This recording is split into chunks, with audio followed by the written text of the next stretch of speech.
अशी शेती हे 2023 पासून आपली शून्य मशागत चालू आहे आणि आज 2023 पासून आणि हे पीक आपलं हे 9वं पीक आहे.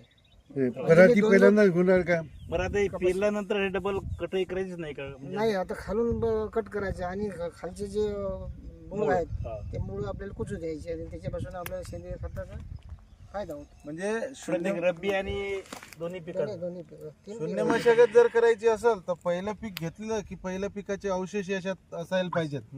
आणि आणि एकदा जर बेड पाळले तुम्ही तर ती बेड नेहमीसाठी ठेवायचे. फक्त त्याच्यात तुम्हाला स्प्रे वगैरे समजा स्प्रे घेता येते किंवा तुमचं जे काही शेतीवर अवशेष येतं किंवा तणकट आहे ते मारण्यासाठी तुम्ही हे याच्यावर स्प्रे घेऊ शकता.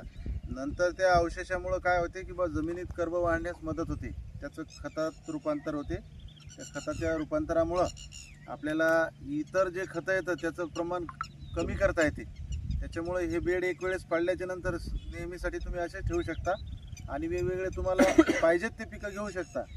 आणि याच्यामुळे जमिनीचा कर्ब वाढण्यास खूप मदत होते. रासायनिक खत लगेच वापरलं नाही तर मग हरकत नाही ना, पण आपल्या आपण पीक याच्यानुसार कोण्या पद्धतीचं घेतो त्याच्यावर अवलंबून आहे. आणि आम्ही या जमिनीचा समजा माती परीक्षण रिपोर्ट काढला तर याचा सामू म्हणजे बा कर्बाचं प्रमाण जे आहे तर 0.75 आलं, जे की या जमिनीत खत टाकण्याचं कामच नाही असं आलेलं आहे. गांडूळ लागून हा. गांडूळ येत नाही. आणि याच्यामध्ये गांडुळाचं प्रमाण वाढते. आलेले अवशेष ते खतात रूपांतर करण्यासाठी ते मदत करते. म्हणजे याच्यात कोणतं जे रूट झोन असते ते उपटायचंच नाही.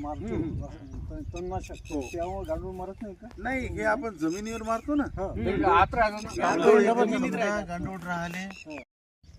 या ठिकाणी आलेले सर्व सदस्यांचं, पाहुणे मंडळींचं, कासोळा गावकरी मंडळींच्या वतीनं या ठिकाणी मी शब्दसुमनाने स्वागत करतो. आणि ही शून्य मशागत कशा पद्धतीने करतात हे या ठिकाणी सर्वांनी जाणून घ्यावं अशी मी अपेक्षा व्यक्त करतो. धन्यवाद.